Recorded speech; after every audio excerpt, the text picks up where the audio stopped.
we're gonna do an assessment on the Marques Periodontal probe.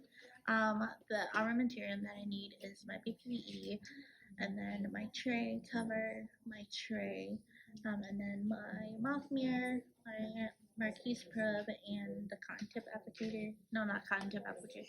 The cotton pliers. My patient glasses, patient bib, and the bib easy. So this here is the Marques probe. It is an assessment tool. It is double-ended, unpaired instrument, simple, flexible shank, circular cross-section, marked at 3 millimeter increments here, as well as it is used in 1 millimeter walking strokes when you measure the periodontal probe depths. It is used to examine the health of tissues, measure sulcus and pocket depths, measure clinical attachment, measure the width of attachment, assess for presence of bleeding, as well as the measurement of longitudinal response to periodontal treatment, as well as extraoral, intraoral lesions, recession, and it is a miniature ruler to measure things around the mouth or extra intervals. So then to do the probing, we want to start off buccally on the maxillary and then lingual, and then come down to 32, start buccally, and then come around lingually. That's how we stop on 14 here. So then I would use my mirror like this, start on the mesial side, so go down and then walk my way backwards, tilt it, come out, come around, and then keep going, and then you go to the cow, the pole, and then you tilt it. So then that's buccally, you come around lingually to tooth number 8.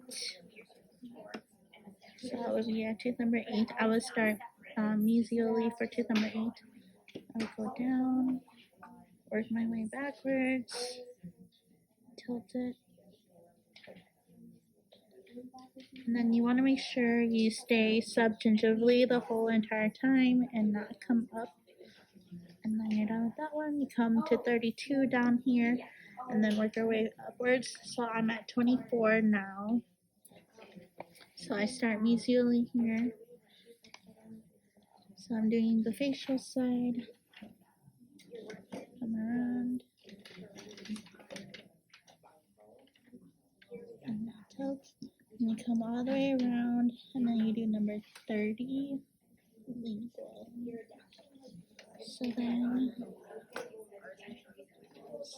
I'm gonna go from like this.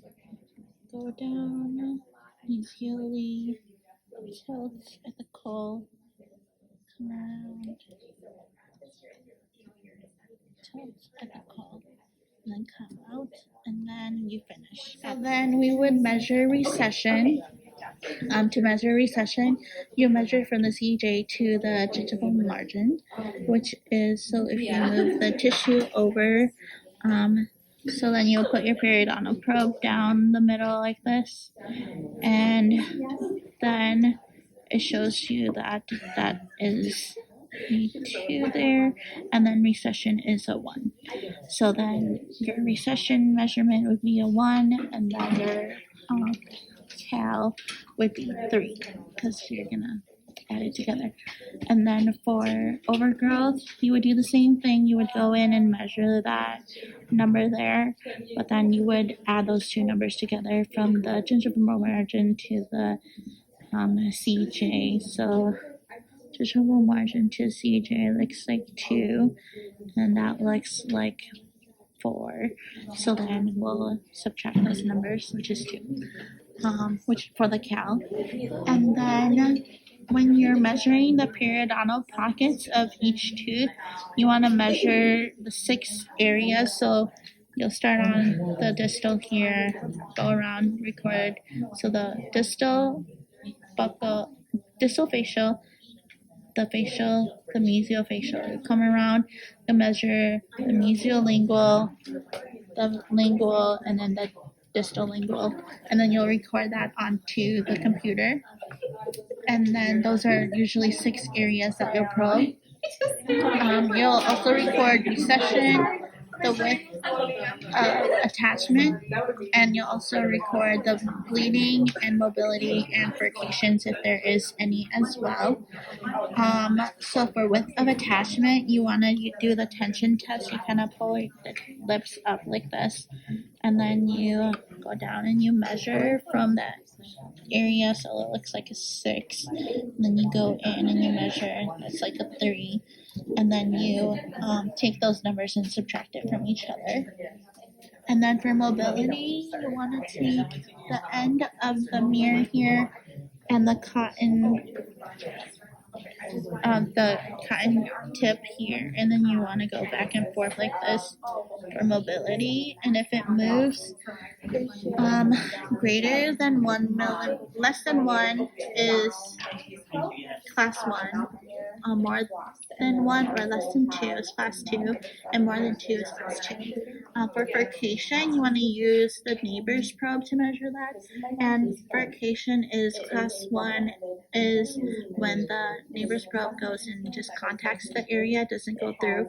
Class 2, it goes through by 1 millimeter, and at 1/3 width. Class 3 is for maxillary, it goes through the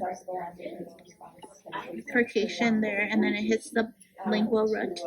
And then for mandibular, it just goes straight through. And then for class 4, it does the same thing, but then you can see it clinically. And to use the neighbor's probe, when you see it on the radiograph at class 3 or class 4.